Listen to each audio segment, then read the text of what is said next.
കോഴിക്കോട് സൂരജ് വധക്കേസിൽ പ്രതികളെ ഉടൻ കസ്റ്റഡിയിൽ വാങ്ങി തെളിവെടുപ്പ് നടത്തും. ഇതുവരെ 10 പേരെയാണ് പോലീസ് അറസ്റ്റ് ചെയ്തിട്ടുള്ളത്. അഭിന പീച്ചിറക്കിലുണ്ട് കോഴിക്കോട് നിന്നും വിവരങ്ങളുമായി. അഭിന, ഇന്നിപ്പോൾ തെളിവെടുപ്പ് എപ്പോഴത്തേക്ക് ഉണ്ടാകും? കസ്റ്റഡിയിൽ വാങ്ങേണ്ടതുണ്ട്, കസ്റ്റഡി അപേക്ഷ നൽകേണ്ടതുണ്ട്, അത്തരത്തിലുള്ള ഒരുപാട് നടപടിക്രമങ്ങളൊക്കെ പൂർത്തിയാകേണ്ടതുണ്ട്.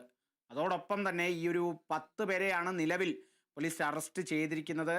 അവരെയെല്ലാം കൊണ്ടായിരിക്കും ഇപ്പോൾ ഈ ഒരു തെളിവെടുപ്പ് നടത്തുക. അതോടൊപ്പം കൂടുതൽ പേരുടെ പങ്ക് സംശയിക്കുന്നുണ്ടോ അന്വേഷണ സംഘം സംഭവത്തിൽ? കാളിദാസ്, പോലീസ് ഉദ്യോഗസ്ഥർ ഈ ഒരു കേസുമായി ബന്ധപ്പെട്ട് പ്രധാനമായും പറയുന്നത് ഇപ്പോൾ നിലവിൽ കഴിഞ്ഞ ദിവസം വരെ 10 പേരെയാണ് അറസ്റ്റ് ചെയ്തിരിക്കുന്നത്. അതിൽ ഒരു ജുവൈനലുണ്ട്.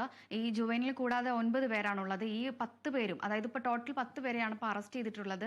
ഈ 10 പേരെ കൂടാതെ മറ്റാളുകൾക്ക് ഈ ഒരു ആക്രമണവുമായി അല്ലെങ്കിൽ ഒരു മർദ്ദനവും കൊലപാതകവുമായി ബന്ധപ്പെട്ട് ബന്ധമില്ല എന്നുള്ളത് തന്നെയാണ് പോലീസ് ഉദ്യോഗസ്ഥർ വ്യക്തമാക്കുന്ന ഒരു കാര്യം. അതുകൊണ്ട് തന്നെ ഇനി ഈ പ്രതികളെ കസ്റ്റഡിയിൽ വാങ്ങി തെളിവെടുപ്പ് നടത്തുക എന്നുള്ളതാണ് പോലീസിന്റെ മുന്നിലുള്ള അടുത്ത നടപടികൾ എന്ന് പറഞ്ഞിട്ടുണ്ടെങ്കിലും, പക്ഷേ ഇതിന്റെ പ്രധാനമായും വെല്ലുവിളി എന്ന് പറഞ്ഞിട്ടുണ്ടെങ്കിൽ കഴിഞ്ഞ ദിവസങ്ങളിലെല്ലാം തന്നെ ഇതിൽ ഒന്നാം പ്രതിയായിട്ടുള്ള മനോജും അതുപോലെ തന്നെ മനോജിന്റെ മക്കളായ വിജയ്, അജയ്, ഇവരുടെ വീടിന് നേരെയായിരുന്നു ഇന്നലെ വലിയ രീതിയിൽ പുലർച്ചെ തന്നെ ആയിരുന്നു വലിയ രീതിയിൽ ഒരു ആക്രമണം ഉണ്ടായിരുന്നു. വീടിന്റെ ഫ്രണ്ടിൽ നിർത്തിയിട്ടുണ്ടായിരുന്ന കാറ് അതുപോലെ തന്നെ മറ്റു വാഹനങ്ങളെല്ലാം തന്നെ അടിച്ച് തകർത്ത നിലയിലാണ് ഉണ്ടായിരുന്നത്. അതുകൊണ്ട് തന്നെ ഈ പ്രതികളെ ഈ വീട്ടിലേക്ക് എത്തിച്ച് ഒരു തെളിവെടുപ്പ് നടത്തുക എന്നുള്ളത് അത് വലിയ ബുദ്ധിമുട്ടായിരിക്കും, വലിയ വെല്ലുവിളി നിറഞ്ഞ ഒരു കാര്യം തന്നെയായിരിക്കും. കാരണം നാട്ടുകാരെല്ലാം തന്നെ വലിയ ദേഷ്യത്തിലും അതുപോലെ തന്നെ ഇത്തരത്തിൽ വലിയ രീതിയിൽ ഒരു ഭീഷണി സ്വരം ഉയർത്തുന്ന തരത്തിലേക്കൊക്കെ കഴിഞ്ഞ ദിവസങ്ങളിൽ കാര്യം പോയിട്ടുണ്ടായിരുന്നു. അതുകൊണ്ട് തന്നെ പോലീസ് ഈ പ്രതികളെ ഇവിടേക്ക് എത്തിച്ചുകൊണ്ടൊരു തെളിവെടുപ്പ് നടത്തുക, വീട്ടിലേക്ക് തെളിവെടുപ്പ് നടത്താൻ ഇവിടേക്ക് എത്തിച്ചൊരു തെളിവെടുപ്പ് നടത്തുക എന്നുള്ളത് ബുദ്ധിമുട്ടുള്ള കാര്യമായിരിക്കും. അതോടൊപ്പം തന്നെ ഉത്സവപ്പറമ്പിലേക്കും ഈ അടി നടന്നിട്ടുള്ള ഈ സൂരജിനെ എത്തിച്ചും അതുപോലെ തന്നെ ഈ ഉത്സവപ്പറമ്പിനോട് ചേർന്നുള്ള പ്രദേശത്ത് വെച്ചിട്ടായിരുന്നു ഇത്തരത്തിൽ വലിയൊരു ആക്രമണം നടന്നത്.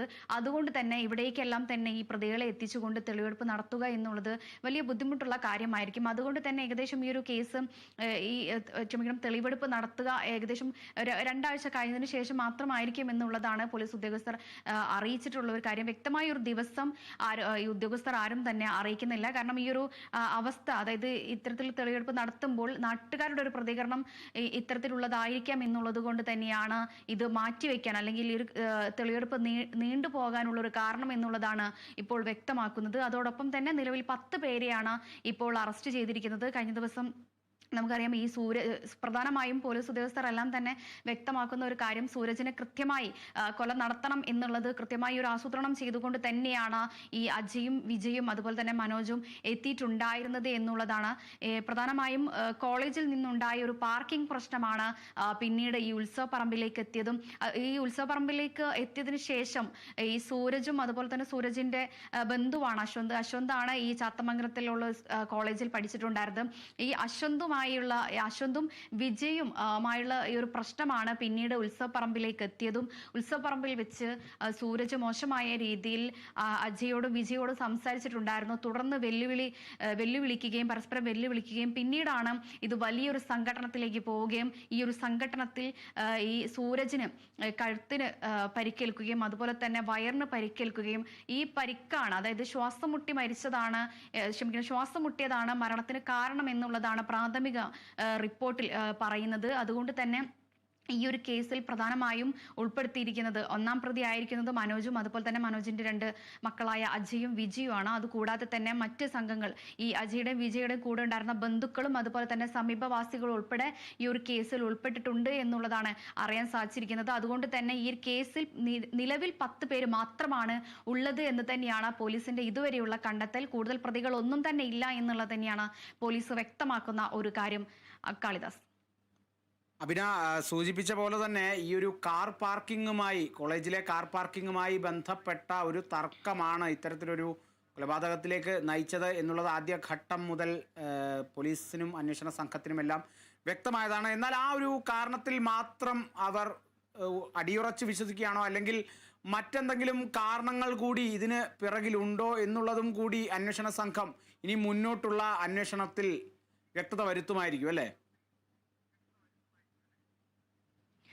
തീർച്ചയായും പോലീസ് ഇന്നലെ ACP ഉമേഷ് ഇന്നലെ അദ്ദേഹം പറഞ്ഞ കാര്യം എന്ന് പറഞ്ഞിട്ടുണ്ടെങ്കിൽ ഇന്നലത്തെ ഒരു പ്രാഥമിക നിഗമനം എന്ന് മാത്രമാണ് അദ്ദേഹം പറഞ്ഞിട്ടുള്ളത്. അതായത് കോളേജിൽ സീനിയർ ജൂനിയർ ഒരു പ്രശ്നം നിലനിൽക്കുന്നുണ്ട്. അതിൽ ഈ കാർ പാർക്കിങ്ങിനെ ചൊല്ലിയാണ്. കോളേജിലേക്ക് കാറ് സീനിയേഴ്സിന് മാത്രമാണ് പാർക്കിങ്ങിനുള്ള ഒരു അനുമതിയുള്ളൂ. ജൂനിയേഴ്സ് കാർ പാർക്കിംഗ് കോളേജിലേക്ക് ജൂനിയേഴ്സിന് കാർ പാർക്കിങ്ങിനായി അനുവാദമില്ല എന്നുള്ളത് തരത്തിലായിരുന്നു. അതും 6 മാസം മുൻപായിരുന്നു ഈ ഒരു പ്രശ്നം ഉണ്ടായിരുന്നത്. പിന്നീട് ഈ ഒരു പ്രശ്നം നീണ്ട് അത് ഇത്തരത്തിൽ ഈ ഒരു ദിവസത്തിലേക്ക് വേണ്ടി മാത്രം മാറ്റിവെക്കുന്നത് അതൊരു മുൻവൈരാഗ്യത്തിലാണെന്നും അതുപോലെ തന്നെ നമുക്കറിയാം ഇതിനു മുൻപ് പല കേസുകളും കോഴിക്കോട് നിന്ന് തന്നെ റിപ്പോർട്ട് ചെയ്യുകയും ചെയ്തിട്ടുണ്ട്. ഇത്തരത്തിലെല്ലാം കുറ്റവാളികളായിരിക്കുന്നത് ഈ ഒരു പുതുതലമുറയാണ് എന്നുള്ളത് തന്നെയാണ് പോലീസ് ഉദ്യോഗസ്ഥർക്കും വ്യക്തമാക്കാനുള്ള ഒരു കാര്യം എന്ന് പറഞ്ഞിട്ടുണ്ടെങ്കിൽ അതുകൊണ്ട് തന്നെ ഈ ഒരു കാര്യം മാത്രമല്ല, ഞാൻ നേരത്തെ സൂചിപ്പിച്ചിരുന്നു. അതായത് ഈ പ്രശ്നം ഉണ്ടായതിനു ശേഷം ഉത്സവപ്പറമ്പിൽ ഇന്നലെ പുലർച്ചയോടുകൂടിയാണ് ഈ ഒരു സംഭവം ഉണ്ടാകുന്നത്. അതിന് തൊട്ടു മുന്നേ ഈ സൂരജ് ഈ ഒരു കോളേജിലെ വിദ്യാർത്ഥിയല്ല. സൂരജിന്റെ സുഹൃത്തും അതുപോലെ തന്നെ ബന്ധുവായ അശ്വന്താണ് ഈ ഒരു ചാത്തമംഗലം കോളേജിൽ പഠിക്കുന്നത്. അതുകൊണ്ട് തന്നെ ഈ അശ്വന്തുമായിട്ടുള്ള പ്രശ്നം പിന്നീട് ഈ ഒരു ഉത്സവപ്പറമ്പിൽ വെച്ച് വീണ്ടും അശ്വന്തിനെ വിളിച്ച് ഭീഷണിപ്പെടുത്തുകയാണ് അജയും വിജയും ചെയ്തിട്ടുണ്ടായിരുന്നത്. ഈ ഒരു പ്രശ്നം പിന്നീട് സൂരജ് ഇടപെട്ട് വീണ്ടും സൂരജ് വെല്ലുവിളിക്കുകയാണ്. അജയിനെയും വിജയിനെയും സൂരജാണ് വെല്ലുവിളിക്കുന്നത്. തുടർന്നാണ് ഈ അശ്വന്തിനെ ഈ അജയും വിജയും മറ്റൊരിടത്തേക്ക് വിളിക്കുന്നതും. ഈ ഒരു കാര്യത്തിൽ പ്രധാനമായും ലക്ഷ്യം വെച്ചിട്ടുണ്ടായിരുന്നത് സൂരജാണ്. കാരണം സൂരജ് അജയ്ക്കും വിജയ്ക്കും ഇഷ്ടപ്പെടാത്ത രീതിയിൽ സൂരജ് എന്തോ കാര്യം പറഞ്ഞിട്ടുണ്ട്. പക്ഷെ എന്താണ് എന്നുള്ളതാണ് പോലീസിന് ഇതുവരെയായിട്ടും ഈ ഒരു കൃത്യമായി മൊഴി നൽകിയിട്ടില്ല.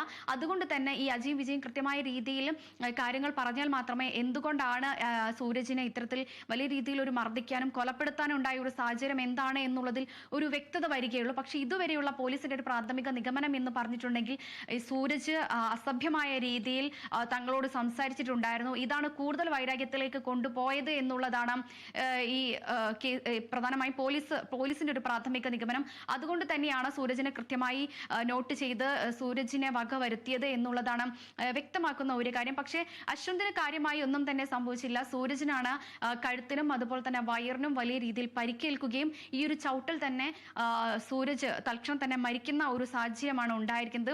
അതിൽ നിന്ന് തന്നെയാണ് പോലീസ് വളരെ കൃത്യമായി പറയുന്നത്, കൃത്യമായി ആസൂത്രണം ചെയ്ത് അല്ലെങ്കിൽ കൃത്യമായി സൂരജിനെ തന്നെ നോട്ട് ചെയ്തുകൊണ്ട് കൃത്യമായി സൂരജിനെ തന്നെ വകവരുത്തണം എന്നുള്ളത് ഉദ്ദേശത്തോടു കൂടി തന്നെയാണ് ഇന്നലെ ഉത്സവപ്പറമ്പിലേക്ക് എത്തിയത് എന്ന് തന്നെയാണ് പോലീസ് വ്യക്തമാക്കുന്ന ഒരു കാര്യം. കാളിദാസ്, അതെ, കോളേജിലെ കാർ പാർക്കിങ്ങിനെ തുടർന്നുണ്ടായ തർക്കം പിന്നീട് അതൊരു വ്യക്തിവൈരാഗ്യത്തിലേക്കൊക്കെ നീങ്ങി ഒരു കൊലപാതകത്തിലേക്കൊക്കെ നയിച്ചു എന്നുള്ളതാണ്. അതിദാരുണമായൊരു സംഭവം തന്നെയായിരുന്നു. എന്നിരുന്നാലും ഇന്ന് കസ്റ്റഡിയിൽ വാങ്ങി പ്രതികളെ തെളിവെടുപ്പ് നടത്തും എന്നുള്ളതാണ് അറിയാൻ സാധിക്കുന്നത്.